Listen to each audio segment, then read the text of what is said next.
नमस्कार.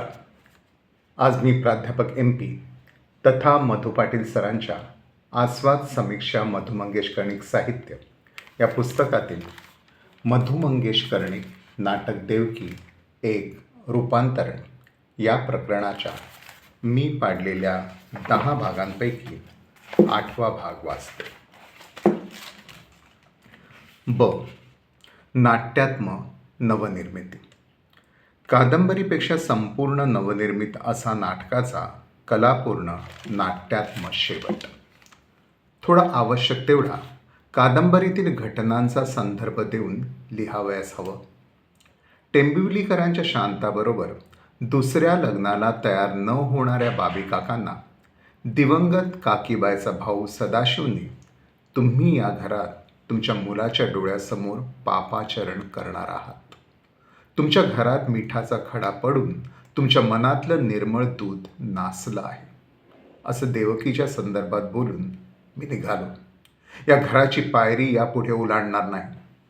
आमची बहीण मेली त्याच दिवशी या घराचं अंगण आम्हाला तुटलं असं ताड बोलून तो जाऊ लागताच बाबी काकांनी या दुसऱ्या लग्नाला कादंबरीत रुकार दिला. पण पुढील भेटीत हे दुसरे लग्न गावात देवकीच्या संदर्भात विरोधी वातावरण निर्माण झालेले असल्याने सोनतळे या त्यांच्या गावात न करता नरसोबाच्या वाडीत करावे असे सदाशिवने सुचवताच रुमड्याचे डोके भणाडले. ता काय नाही, लगीन हायसकच होया. याच मांडवात भीतास कोणा? जावक सांग त्या बायक ती बसली हा मांगरात तिच्याच कारणान ह्या सगळा रामायण घडला. गेले काही दिवस रुमड्या असंच वागत होता, मस्तक फिरलेल्या कुत्र्यासारखा. देवकीकडे तो सारखा संशयाने पाही. ज्या दिवशी तिने उघड्यावर बाबी काकांच्या पाठीवर तांब्याने पाणी ओतत स्वतःच्या हाताने आंघोळ घातली त्या दिवसापासून त्याचे डोके तिच्याबद्दल संशयाने तापत गेलेले. तो मस्तक फिरलेल्या कुत्र्यासारखा वागत होता. मिळेल तेव्हा देवकीवर डाफरत होता. गावकरी त्याला उखडवून सतावित होते, तापवित होते. रुमड्या तरकटत होता. मांगराच्या दारात देवकीला पाहताच त्याचा राग अनावर झाला. तो बेभान ओरडला, तूच सत्यानाश केल्यास या घराचो. मी आता या घराच्या मालकाक स्वतःचं लगीन भिकाऱ्यागत नरसोबाच्या वाडीत जाऊ करूक लागतं. ता तुझ्याच कारणात असे हातवारे करीत बडबडत काठी उंच उगारीत द्वेषाने देवकीच्या अंगावर धावून गेला. दोन्ही हात उगारून काठी तिच्या डोक्यात हाणणार तोच बाबी काकांनी त्याचे हात मागच्या मागे पकडून त्याच्या एक सणसणीत मुस्काटीत लगावले. या धक्क्याने ओक्साबोक्षी रडत गेलेल्या त्याला दुसऱ्या दिवशी वेड लागले.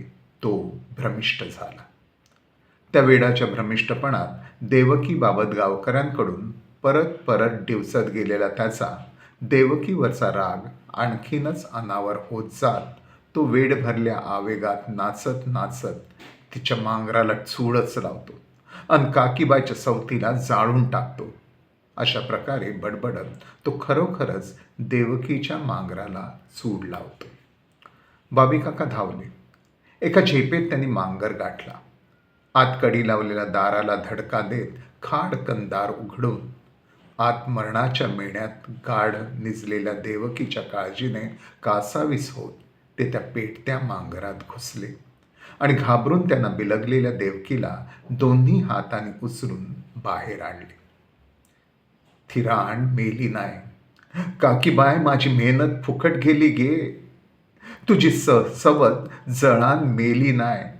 माफी कर काकीबाय असं बडबडत जाणाऱ्या काळोखात नाहीसा होणाऱ्या रुमड्याकडे दुर्लक्ष करीत देवकी नाही म्हणत असताना तिचा हात चटकन पकडून चल घराकडे असे म्हणत बाबी काका तिला त्यांच्या घराकडे नेऊ लागले आणि ती त्यांच्या मागोमाग त्यांच्या घराकडे चालू लागली. आणि घरी येताच त्याच दिवशीच्या त्याच रात्री बाबी काकांनी त्यांचा लहान मुलगा रघु आणि देवकी यांना घरात झोपायला सांगून खांद्यावर घोंगडी टाकून बाहेर अंगणात झोपायला निघाले. पण रघुने त्यांच्याकडून थोबाडीत मारेपर्यंतचा त्यांना घरातच झोपवण्याचा अटीतटीचा हट्ट केल्यानंतर होऊ दे त्यांच्या मनासारखं, तुम्ही झोपा इथंच, असं देवकीने म्हटल्यावर बाबी काकांनी निमूटपणे खांद्यावरील घोंगडी भिंतीच्या कडेला अंथरली आणि तिच्यावर भिंतीकडे तोंड करून त्याने डोळे मिटले. वडिलांच्या पाठीला पाठ लावून झोपलेल्या रघुची पाठ थोपटीत बसलेला तिला आग्रह करताच तिने रघुच्या एका अंगाला हलकेच अंग टेकले. त्याने सांगा ना देवकी गोष्ट म्हटल्यावर ती त्याला थोपटीत भावार्थपूर्ण गोष्ट सांगू लागते. एका रानात की नाही, एक राहत होती चिमणी आणि एक होता गरुड. रघु गोष्ट ऐकता ऐकता झोपी गेल्यावर मध्येच भिंती शेजारी झोपलेले बाबी काका कुशीवर वळले. त्यांनी सवयीप्रमाणे आपला हात रघुच्या अंगावर टाकला. रघुच्या पाठीवर थोपडणाऱ्या देवकीच्या हातावर तो बळकट पंजा पडताच देवकीचा हात थांबला, किंचित थरथरला आणि तिच्या हाताने बाबी काकांचा हात हलकेच पकडला आणि मग तो तसाच घट्ट धरून ठेवला. एकात एक गुंतलेले ते दोन हात मग तसेच रघुच्या पाठीवर स्थिरावून राहिले. दुसऱ्या दिवशीच्या पहाटेला बाबी काका गाढ झोपेच्या अधीन असताना बाबी काकांचा हात हातात धरून जागीच असलेल्या देवकीने हळूच उठून झोपलेल्या रघुला तिने किंचित अलीकडे ओढले आणि बाबी काकांच्या निकट आली. त्यांच्या उघड्या अंगावर आपला कापणारा हात तिने क्षणभर फिरवला. एखाद्या अर्भकाचे जावळ कुरवाळावे तशा हळुवारपणे तिने बाबी काकांचे मस्तक कुरवाळले आणि फुलाच्या अलगदपणाने त्यांच्या शेजारी झोपली. त्यांच्या अंगाला अंग भिडवून ती निजली आणि त्या निद्रिस्त पुरुषाला तिने घट्ट आलिंगन दिले. तिची धडपडणारी वक्षस्थळे त्यांच्या विशाल छातीशी क्षणकाल भिडली. त्यांच्या ओठांवर आपले ओठ घट्ट टेकवावे अशी एक प्रबळ इच्छा तिच्या अंतःकरणात उधाणून आली. आवेग अनावर होऊन तिने आपले ओठ बाबी काकांच्या ओठाशेजारी नेले आणि बाबी काकांच्या शरीराची पुन्हा किंचित चाळवाचाळव झाली. ते जागे होतील अशी भीती वाढली. तिने स्वतःला आवरले. तिच्या डोळ्यातली चार चढत आसवे जमिनीवर ओघळली. आणि त्याच पहाटे ज्येष्ठ महिन्यातले 15 दिवस उलटले असताना, पावसाची चिन्हे दिसत नसताना, पहाटेचे आभाळ निरभ्र असताना, नक्षत्रे मलूल झाली असताना, झाडे स्तब्ध असताना, पाखरांना अद्याप जाग आली नसताना देवकीची पावले झपाट्याने गावाबाहेर पडत होती. त्या पावलांना दिशा नव्हती. देवकीने बाबी काकांना स्वतःच्या हाताने उघड्यावर अंघोळ घातली. त्यापासून बाबी काकांचे दुसरे लग्न नरसोबाच्या वाडीत होणार यापर्यंतच्या चढत जाणाऱ्या संदर्भात रुमण्याचे तापत गेलेले डोके भ्रमिष्ट होऊन त्याने देवकी राहत असलेल्या मांगर जाळल्यानंतर जळत्या मांगराच्या आत असलेल्या बाबी काकांना देवकीने बिलगण्यापासून रात्री बाबी काकांच्या घरात झोपलेल्या तिच्या हातावर बाबी काकांचा पंजा पडताच थरारणाऱ्या हाताने त्यांचा हात घट्ट धरून ठेवला आणि दुसऱ्या पहाटे त्यांच्या छातीला भिडणाऱ्या तिच्या वक्षस्थळांच्या गाढ आलिंगनासहित त्यांच्या ओठांच्या शेजारी नेलेले आपले ओठ, अशा शेवटल्या रोमॅन्टिक भेटीनंतर देवकी निघून जाते. वरील शेवटच्या घटनांमुळे देवकी या कादंबरीची अखेर या आधीच्या कथानकाच्या संयमी पार्श्वभूमीवर अति रोमॅन्टिक वळणावर जाऊन विसर्जित होणारी आणि देवकीच्या या आधीच्या घटनांच्या समतोल व्यक्तिरेखेशी संवाद न राखणारी वाटते.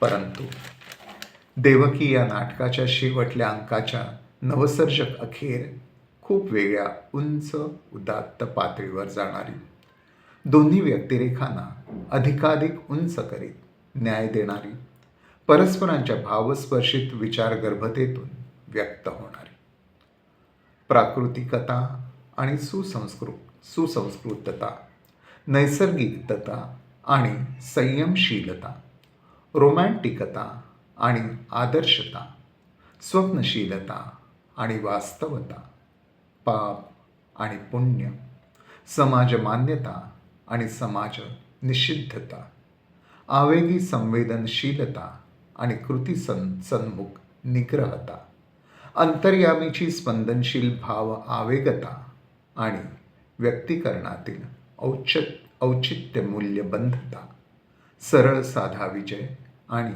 पालखीतून मिरवत जाणारा पराजय, प्रीतीला हवे असलेलं संमिलन आणि प्रीतीलाच हवे असलेलं असंमिलन, विवाह बंधनाचे समाजमान्य पावित्र्य आणि विवाह बाह्यतेचे समाज अमान्य पावित्र्य, मनात मनाला हैराण करणारी द्वंद्वता आणि मनाबाहेर व्यक्त होणारी स्वच्छ द्वंद्वातीतता, अशा भावस्पर्शित विचारगर्भ संघर्षातून कळसाला जाणारी नाटकाची भावार्थ अखेर. मधु मंगेश कर्णिकांच्या प्रतिभेचे खूप उंचीवरचे कलापूर्ण नाट्यात्म सर्जन. हे कलापूर्ण नाट्यात्म संघर्षाचे नवसर्जन सहसर्जक रसिकतेनं अनुभवायला हवेच ना, ते सुरू होते. देवकीबरोबर गुंतलेल्या बाबीकाकांनी सदाशिव भावाने त्याला दाखवायला आणलेल्या शांताबरोबरच्या लग्नाला मनाशीच नकार ठरवल्यानंतर देवकीकडून त्या नकाराच्या विरोध सूचित होणाऱ्या शांताबरोबरच्या संवादातून उभ्या राहणाऱ्या, तिच्या दूरदृष्टीच्या स्वार्थविन्मुख सामाजिक संस्कृती सन्मुख व्यक्तिरेखेतून, आणि ते संपते ते असे. रोमॅन्टिक स्वप्नसुंदरतेवर पडदा टाकणारे, समाजमान्य मूल्यांच्या शरणतेकडे जाऊन प्राकृतिक सांस्कृतिक संघर्षावर पडदा टाकणारे बाबीकाका देवकी यांना एकमेकांपासून कळसाच्या विकल निश्वासित भावार्थतेत दूर होणारे. इथे 8वा भाग थांबवतो. धन्यवाद.